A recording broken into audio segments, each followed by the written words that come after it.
صدقہ جو ہے نا سبحان اللہ ایک ایسی بریلینٹ چیز ہے. میں آپ کو ایگزامپل دے کے سمجھاتا ہوں. ایک شخص مرد و عورت میاں بیوی ہیں. وہ مرد اگر نماز نہیں پڑھتا اور وائف اگر نماز پڑھ رہی ہے تو وائف کی نماز پڑھنا مرد کو جنت میں نہیں لے جائے گا. وَلَا تَزِرُ وَازِرَةً وِزْرَ أُخْرَى, کوئی کسی کا بوجھ نہیں اٹھائے گا.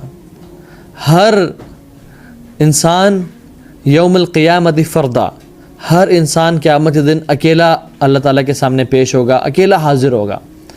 بلکہ لوگ تو ایک دوسرے سے بھاگ رہے ہوں گے. یوم یفر المرء من اخیہ و امہ و ابیہ و صاحبتہ و بنیہ, لوگ اپنے باپ سے, بھائی سے, ماں اپنے بیٹے سے, سب نفسہ نفسی کا عالم ہوگا. تو کوئی نیک بیوی, اس کی نمازیں, اس کی تہجد کسی مرد کو فائدہ نہیں پہنچا سکتی. یا اگر مرد نیک ہے تو اس کی تہجد, اس کی نماز بیوی کو فائدہ نہیں پہنچا سکتی. آخرت میں مطلب وہ کچھ بھی نہ کر کے آئے ہو, ہاں دنیا میں تو فائدہ اس طرح پہنچا سکتے ہیں کہ شاید اس کو تلقین ہو جائے, شاید وہ نمازیں پڑھنا شروع ہو جائے. لیکن آخرت میں ہی کی not count on that deeds کہ اللہ میری بیوی تو کرتی رہی نا, مجھے بھی تو کرنے دیں. اور رسول اللہ صلی اللہ علیہ وسلم نے اپنی بیٹی فاطمہ کو بھی فرمایا رضی اللہ تعالی عنہا, جو کہ جنت کی شہزادی ہیں, اور کیا فرمایا کہ فاطمہ عمل کر لو, کیونکہ عمل تمہارے اصل کام آئے گا.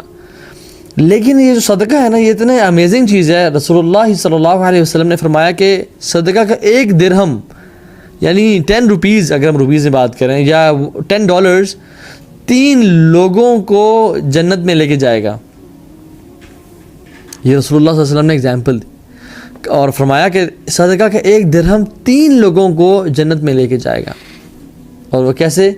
وہ ہسبینڈ جو کہ مال کماتا ہے, وہ بیوی جو مال کی حفاظت کرتی ہے اور اس کو خرچنے کا ارادہ کرتی ہے, اور اس بیوی کی اولاد یا اس کا غلام جو اس کو ٹرانسپورٹ کرتا ہے اور واقعتاً مستحق انسان تک پہنچاتا ہے. اللہ اکبر. تو ایک درہم سے 3 لوگ جنت میں جائیں گے. اب ہسبینڈ اس نے صدقہ کی نیت سے نہیں بھیجا بیوی کو, یا صدقہ کی نیت سے نہیں کمایا, لیکن وہ ارن کرتا ہے, مے بی وہ دبئی میں ہے یا سعودی عرب میں ہے, اینڈ ہی ارنز ہز منی, اور وہ پاکستان میں بیوی اس کی, وہ اس کو بھیجتا ہے. اور وہ بیوی کیا کرتی ہے کہ وہ اس کو انٹینشن کرتی ہے کہ انشاءاللہ, یا اس کے گھر پہ کوئی غریب فقیر آتا ہے, پروفیشنل مانگنے والا نہیں لیکن واقعتاً حقدار آتا ہے, یہ بیوی ارادہ کرتی ہے کہ میں کسی ایسی جگہ پہ خرچ کرتی ہوں جہاں پہ مجھے اور میرے گھر والوں کو فائدہ ہو سکے. تو وہ بیوی اس کے مال کو سنبھال کے رکھتی ہے, اس کو اسراف میں, شاپنگ میں, آن لائن سٹورز اور اس چیزوں میں خرچ نہیں کرتی, بلکہ وہ نیک صالح بیوی ہے, وہ اللہ کے راستے میں خرچ کرنا چاہتی ہے, تو سنبھال کے رکھتی ہے اور اس کو صدقہ کی نیت سے دیتی ہے اپنی اولاد کو یا اپنے غلام کو. اور وہ غلام جا کے, حالانکہ وہ سیلریڈ ہے, وہ اس کی کوئی انٹینشن نہیں تھی صدقہ کرنے کی, لیکن صرف دا فیکٹ دیٹ وہ ٹرانسپورٹیشن کا باعث بن رہا ہے, وہ بیوی سے وہ مال لے کے حقدار تک مال پہنچا رہا ہے, اس ایک درہم کی وجہ سے 3 لوگ اللہ سبحانہ و تعالیٰ جنت میں داخل کریں گے. اللہ اکبر, ہاؤ امیزنگ از دیٹ. تو یہ حدیث میں کیا آتا ہے, ایک تیر جو کہ جہاد کے راستے میں استعمال ہوتا ہے وہ 3 لوگوں کو جنت میں لے کے جائے گا. ایک وہ شخص جو بناتا ہے اس کو, جو مطلب سپانسر کرتا ہے, مینس وہ بنا کے سپانسر کرتا ہے یا اس کو فراہم کرتا ہے, فائنانس کرتا ہے. دوسرا وہ شخص جو اسلام آباد سے جہاں پہ جہاد ہو رہا ہے وہاں تک پہنچاتا ہے. اور تیسرا وہ مجاہد جو اس کو چلاتا ہے اور اللہ کے دین کی سربلندی کے لیے, الہ کلمت اللہ کے لیے اس کو استعمال کرتا ہے. تو ایک تیر کا جو صدقہ ہے یہ 3 لوگوں کو جنت میں لے کے جائے گا. اور انسان ڈرتا ہے کہ مال خرچ کرنے سے کہیں میرا مال کم نہ ہو جائے. اس انسان کے لیے رسول اللہ صلی اللہ علیہ وسلم مجھ سے اور آپ سے خطاب کر رہے ہیں. اگر ہمیں خوف آئے نا کہ مال کم نہ ہو جائے, تو اللہ کے نبی صلی اللہ علیہ وسلم نے ہمیں جواب دیا, ما نقصت صدقۃ من المال, صدقہ مال کو کبھی کم نہیں کرتا. یہ شیطان کا جھوٹا پرومس سچا ہے یا رسول اللہ صلی اللہ علیہ وسلم کا صادق المصدوق کا پرومس سچا ہے کہ مال جو ہے وہ کم نہیں ہوتا صدقہ دینے سے؟ ہاں تمہارے والٹ پہ تو شاید کچھ نوٹس کم لگ رہے ہوں یا تمہارے بینک بیلنس میں تو کم ہو گئے ہوں, لیکن ایکچوئل میں تمہیں زندگی میں پتہ چل جائے گا کہ مال تمہارا کم نہیں ہوا. اللہ تعالیٰ ڈفرینٹ اینگل سے, ڈفرینٹ ذریعوں سے دیں گے, اور دنیا میں نہیں تو آخرت میں تو تمہیں اس کا ضعف و مضاعفہ تمہیں بڑھا چڑھا کے ملے گا. مال کم نہیں ہوتا, کیا اتنا ہی رہتا ہے؟ اتنا بھی نہیں رہتا بلکہ بڑھتا ہے. بلکہ بڑھتا ہے. حدیث میں کیا آتا ہے؟ ایک اینجل، ایک فرشتہ دن میں اناؤنسمنٹ کرتا ہے کہ یا اللہ جو مال خرچ کرے تو اس کو مزید عطا کر، اور یا اللہ جو مال روکے اس کو تو برباد کر دے. یہ دن میں اناؤنسمنٹ کرتا ہے فرشتہ کہ جو مال خرچ کرے تو اس سے عطا کر، اور جو مال روکے تو اس کو تباہ و برباد کر دے. اور رات میں بھی ایک فرشتہ یہ اناؤنسمنٹ کرتا ہے. میں حدیث کا مفہوم بتا رہا ہوں، I am not quoting the exact words, لیکن یہی مفہوم ہے کہ اللہ کی وسلم نے فرمایا. اللہ تعالیٰ فرماتے ہیں من ذا الذی یقرض اللہ قرضا حسنا، کون ہے تم میں سے جو اللہ رب العالمین کو، ذو العرش المجید فعال لما یرید کو، یقرض اللہ قرضا حسنا، اللہ تعالیٰ کو بہترین قرض حسنہ دے، فیضاعف لہ، اور اللہ تعالیٰ اس کے لیے اس کو بڑھا چڑھا دے، اضعافا کثیرا، کتنا بڑھانا؟ اضعافا کثیرا. اور یہ کون کہہ رہا ہے؟ کہ بچہ یا انسان نہیں کہہ رہا، یہ اللہ رب العالمین کہہ رہے ہیں. اور امیجن اللہ تعالیٰ کے ہاں کثیرہ کتنا ہوگا، ہم اپنی ذہن و گمان میں بھی اس کو نہیں لا سکتے. اللہ تعالیٰ جس کو بڑھانا چاہیں بڑھا سکتے ہیں. رسول اللہ صلی اللہ علیہ وسلم نے امیر صحابہ غریب صحابہ بلال رضی اللہ تعالیٰ عنہ کو فرمایا یا بلال انفق ولا تخشى ذی العرش اقلالا، اے بلال تم خرچ کرو اور مت ڈرو کہ عرش کا مالک تم پہ خرچ کرنے سے روکے گا. تم خرچ کرو اور مت ڈرنا کبھی زندگی میں کہ ذو العرش المجید اور فعال لما یرید وہ تم پہ خرچ نہیں کرے گا. کیسے ہو سکتا ہے کہ جب ہم اس رب کو راضی کرنے کے لیے مال دیں تو وہ ہم پہ خرچ نہ کریں؟ ہم اگر اپنے آپ کو بچانا چاہتے ہیں وباؤں سے، بیماریوں سے، اور اپنے مریضوں کو شفا دینا چاہتے ہیں، رسول اللہ صلی اللہ علیہ وسلم نے ہمیں ایک علاج بتا دیا بہت سارے علاج میں سے، اور وہ ہے کہ داؤ مرضاکم بصدقہ، اپنے مریضوں کا علاج صدقے سے کرو. یہ میں آپ کو گنواتا جا رہا ہوں کہ صدقہ کے بینیفٹس کتنے ہیں. شاید کوئی تو ہمیں اثر کر جائے، شاید کوئی تو ہمیں ہٹ کر جائے.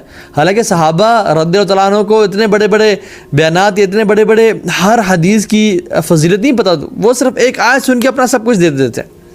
ان کے ایمان تازے تھے. شاید ہمارے ایمان اتنے بوسیدہ ہو چکے ہیں اور جیزنگ پڑ چکا ہے کہ ہمیں اچھی طرح رگڑنا پڑتا ہے حدیث اور قرآن کی روشنی میں کہ شاید کوئی ان سے ایمان کی چنگاری اور ایمان کا نور نکلے اور ہم پہ اثر ہو جائے. اللہ کی فرمایا کہ قیامت کے دن کیسا ہوگا؟ ما منکم من احد الا سیکلمہ اللہ، تم میں سے کوئی شخص ایسا نہیں ہے کہ جو اللہ تعالیٰ سے کلام نہ کرے. اور کس طرح کلام، کس طرح کی کنورسیشن؟ لیس بینہ و بینہ ترجمان ولا حجاب، نہ اس بندے اور اللہ کے بیچ میں کوئی ترجمان ہوگا، کوئی ٹرانسلیٹر ہوگا، ولا حجاب، اور نہ کوئی پردہ ہوگا. فینظر ایمن منہ فلا یری الا ما قدم، وہ اپنے دائیں طرف دیکھے گا، اس کو وہ نظر آئے گا جو اس نے پرانے اعمال کیے، اپنے گناہ، اپنے سیاکاریاں، اپنے اندھیرے کے گناہ، اپنی زبان کے گناہ، ہر طرح سے گناہ نظر آئیں گے. وہ اپنے بائیں طرف دیکھے گا، فینظر اشم منہ فلا یری الا ما قدم، وہ اپنے بائیں طرف دیکھے گا، اس کو ہر طرح کے گناہ نظر آئیں گے. وینظر بین یدیہ فلا یری الا النار، وہ اپنے سامنے دیکھے گا، اس کو آگ نظر آئے گی. تو اللہ کی نے اس حالت میں رہنے سے اور اپنے آپ کو بچانے میں ایک ٹرک بتائی. جب تم اس حالت میں ہوگے تو تمہیں کیا چیز بینیفٹ پہنچائے گی؟